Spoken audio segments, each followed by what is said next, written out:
Luffy está tendo grandes dificuldades para enfrentar os Gorosei. Sem conseguir encontrar o ponto fraco dos líderes mundiais, o capitão não consegue causar nenhum dano severo contra eles. Isso até mesmo tá tirando o nosso capitão do sério, da forma que ele bate.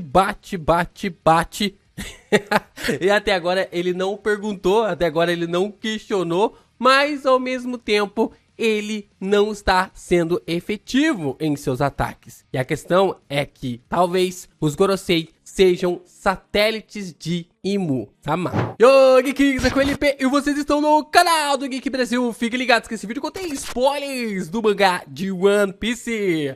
Sim, pessoal, seguimos aqui para o nosso terceiro vídeo seguido de One Piece, 3 dias seguidos, porque minha cabeça tá fervilhando de teorias e opiniões e ideias.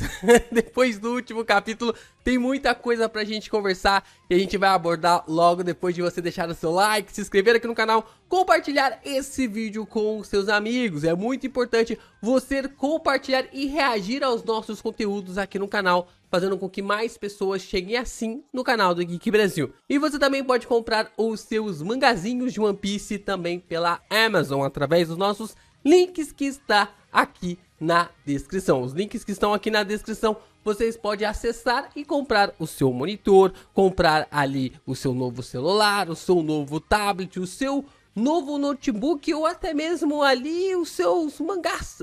E acaba nos ajudando com aquela comissão, sem pagar mais nada pelo produto, sem pagar mais nada pelo seu produto, e assim você nos ajuda a manter o Geek Brasil.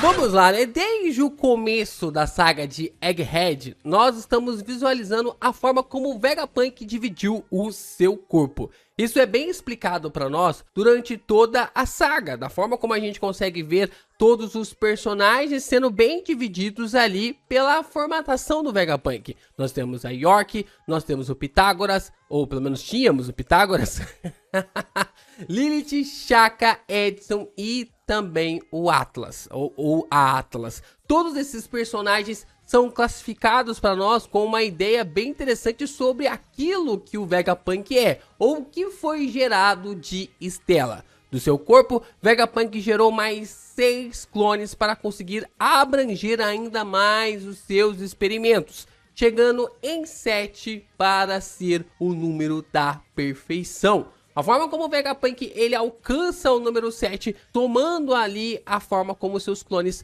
são colocados através disso, com essas numerações interessantes, na forma como o Vegapunk foi trabalhando ali cada detalhe, cada ponto de uma característica sua para replicar nestes clones, colocando ponto por ponto, parte por parte de suas individualidades neles, de uma forma a construir de um jeito para que todas as suas características fossem abordadas neles. A questão é que eu não acredito que o Oda colocou toda essa abordagem no Vegapunk e começou a abordar também os Goroseis de uma forma que não seja ali à toa. Eu acredito que tenha um paralelo entre a formação dos satélites de Vegapunk e também os Gorosei com Imu-sama. Parece que a explicação de como os satélites do Vegapunk funcionam podem explicar também o funcionamento dos Gorosei e nos revelar seus verdadeiros pontos fracos. A forma como Luffy pode lutar contra eles e atingir o ponto fraco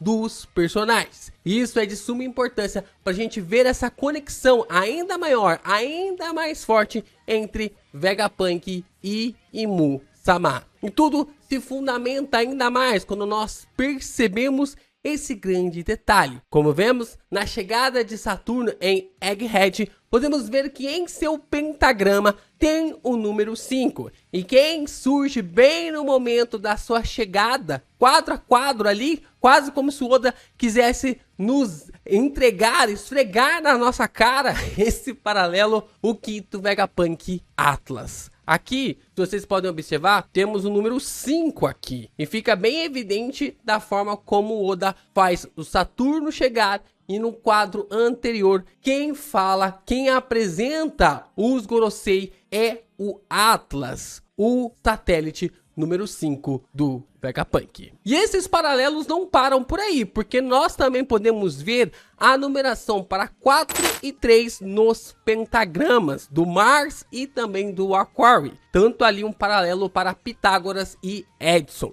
A gente pode ver aqui claramente o número 4. A gente consegue ver aqui o número 4, vocês estão observando aí no vídeo. E aqui também vocês conseguem ver o número 3, que a gente consegue visualizar também essa formação do número 3 na tela. Então, todos esses detalhes são de suma importância para a gente ver esse paralelo de uma forma muito bem construída do Oda para o Vegapunk e Imu-sama. E como os Gorosei podem ser, sim, satélites deste ser, dessa criatura que comanda o mundo de One Piece, que governa o mundo de One Piece, que está sentado no trono na qual ninguém era para estar sentado. E esses paralelos não param por aí, porque até mesmo em uma história de capa do próprio Vegapunk, na qual nós vemos a abordagem na história da Germa, nós visualizamos ali o Vegapunk juntamente com os Gorosei, mostrando que o futuro repetiria o passado. Que no futuro, quando o Vegapunk chegasse lá em Egghead, ele se dividiria. Ele colocaria mais cópias de si através do seu controle, através do seu poder. E é muito interessante parar para pensar como o Vegapunk está na frente dos Gorosei. Os Gorosei estão recebendo ele e eles estão em uma forma de escuridão, uma forma escura, uma silhueta ali tampada. Isso é muito importante porque frisa um detalhe muito legal que o Apple vai falar lá no capítulo 1085, que a gente vai abordar daqui a pouco. E essa capa deixa muito claro que o Vegapunk estava trilhando o mesmo caminho de Imu. Esse é um detalhe muito importante para a gente entender que, como eu falei, o passado estava se repetindo no futuro. Assim como Imu criou os Gorosei no passado para ser uma réplica das suas habilidades, uma parte dos seus poderes, Vegapunk também fez a mesma coisa com os seus satélites. E faz todo sentido parar para pensar que Stella, que seria estrela em latim, seria essa forma em que os satélites, que os planetas ou até mesmo as luas poderiam estar em volta dele durante todo este período, durante toda a forma como ele se mudou para Egghead. Então, nós temos aqui que, para mim, os Gorosei são criações de Imu-sama, como se fossem uma espécie de clonagem, ou uma espécie de criação sua através das suas habilidades. E habilidades essas manipuladas da tinta/escuridão. Eu ainda tenho uma dúvida muito específica sobre se a habilidade de Imu pode ser o controle sobre a tinta ou o controle sobre a escuridão. Mas nos dois aspectos, nas duas ideias relacionadas a este vídeo, tanto a habilidade da tinta quanto também a habilidade de manipular a escuridão através de um despertar da sua fruta, faz todo sentido para aquilo que a gente vai abordar. Então, para a gente continuar abordando de uma forma muito interessante essa ideia de que Imu criou os Gorosei, a gente precisa voltar lá no capítulo 1085. Da forma como Imu parece só querer ativar as habilidades do Gorosei, ou pelo menos os Gorosei só ativam as suas habilidades quando Imu está extremamente irritada. Eu acho que não é algo ali à toa, como foi colocado esse paralelo da maneira como Imu parece coordenar os ataques que vêm logo em seguida. E aí nós temos duas coisas muito interessantes, porque os poderes de Imu parecem sair das bordas pretas, pelo menos em 3 vezes durante o capítulo. Nós temos aqui essa parte que é até mesmo estranha, porque os poderes de Imu vêm daqui, ó, muito estranho. Não tem porquê a abordagem da parte preta ter vindo daqui e ao mesmo tempo ter vindo daqui. Então é como se Imu estivesse manipulando a quadrinização. E ela está manipulando isso, manipulando de vindo daqui também para vir dessa parte de cá, da parte da esquerda, quanto também da parte de cima. E reparem como a sombra a sombra da flecha que Mu está controlando, também parece meio que tipo assim, desobedecer a ordem natural das coisas. Porque a flecha ela está indo reto, mas a outra parte, a outra flecha já está para cá. A sua sombra está prosseguindo um caminho, mas a flecha está prosseguindo por outro caminho. No caso, se a flecha tivesse apenas ali para prosseguir com a sua sombra era para fazer o mesmo percurso, fazer a mesma curva. Como a gente pode observar que existe uma manipulação também aqui da realidade. Será que mais uma vez nós temos aqui uma manipulação da realidade sendo gerada? Aqui é a mesma coisa. A forma como o Sabo parece ser atacado, como o ataque vem da borda dali da quadrinização. Aqui é a mesma coisa. O Sabo aqui da parte de baixo nós temos também essa quadrinização e como se esse ataque tivesse saindo das próprias páginas, da própria quadrinização do mangá. Um detalhe também muito interessante é que até mesmo a movimentação do Jupiter para proteger Mu-sama do ataque do Sabo, parece que ele se locomove pela quadrinização. Quando o Sabo ele chega para atacar Mu, o Jupiter ele é o primeiro a perceber este ataque, ele é o primeiro a ver a movimentação do Sabo. E quando ele percebe a movimentação do Sabo, ele já se teleporta, praticamente chega do outro lado numa velocidade absurda. Então a gente se pergunta, será que ele também consegue se movimentar pela quadrinização, pelas bordas pretas do mangá? Porque o próprio ataque dele vem da borda. Se vocês forem ler o capítulo 1085, vocês vão observar que a defesa do Jupiter para o ataque do Sabo contra Mu vem da borda, o que pode marcar que o Jupiter pode estar também se locomovendo pela borda por causa das habilidades de Mu-sama. Isso é um detalhe muito interessante que eu acredito que o Oda não está fazendo à toa. Porque se o Luffy pode manipular a realidade, Mu-sama também pode. E aqui que vem um dos detalhes mais interessantes do capítulo 1085. Por quê? Cara, porque os detalhes não param de vir. O Apple, quando ele é visto, ele acaba dizendo que viu a escuridão do governo mundial. O Apple, quando ele diz isso, ele usa o kanji de Yami, que é esse kanji que vocês estão vendo no balão que eu tô apontando com o mouse. Quando o Apple ele diz isso e vocês estão observando, ele não usa aspas para se referir da maneira como se pode em japonês em escuridão. Ali no idioma japonês você tem as aspas comum e você também tem como se fosse ali um L ou um L ao contrário. Eu não vou saber dizer a pronúncia certa, o nome certo para isso aqui, mas depois eu vou procurar colocar no vídeo para vocês saberem o nome exato. Mas quando se queremos colocar ali uma parte em aspas ou como se fosse uma metáfora da situação,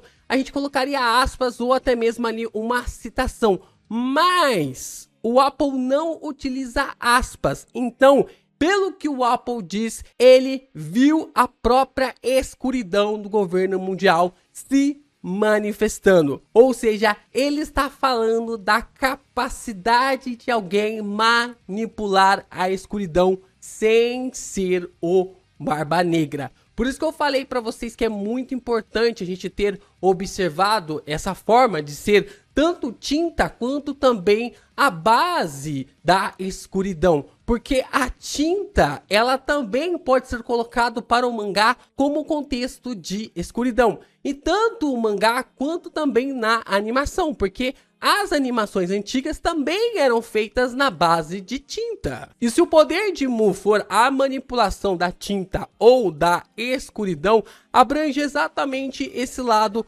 do Apple, essa explicação do Apple sobre ter visto a própria escuridão do governo mundial. É um detalhe bem interessante porque ele viu toda a morte do Rei Cobra, ele viu os ataques contra o Sabo, mas ao mesmo tempo o Oda deixou bem claro que o Apple estava vendo a escuridão. Que tipo de escuridão que é essa? Uma escuridão capaz de manipular e ao mesmo tempo criar e manter os Gorosei da mesma forma como o Vegapunk faz com os satélites? E isso leva a gente a questionar mais uma vez sobre a capacidade de Mu. Será que Mu tem a capacidade de dar vida às coisas pelo seu poder de tinta, pelo seu poder da escuridão?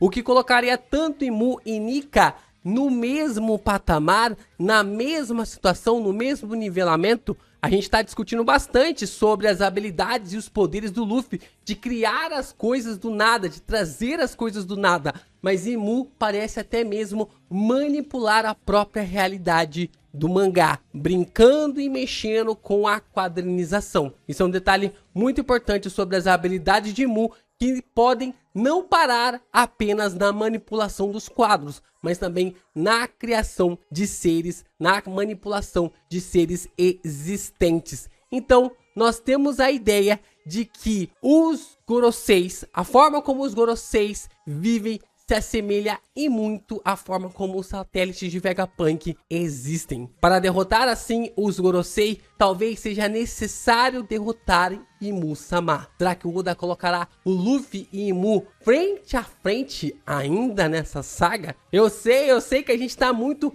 ansioso para Elbaf, mas muitas coisas podem acontecer ainda em Egghead, que parecia apenas um arco de transição e de repente 5 Gorosei, ou melhor dizendo, né, 5 anciões, líderes do governo mundial, estão frente a frente com o Luffy, lutando contra o Imperador. 5 Gorosei não dá, né? Porque 5 já é Gorosei.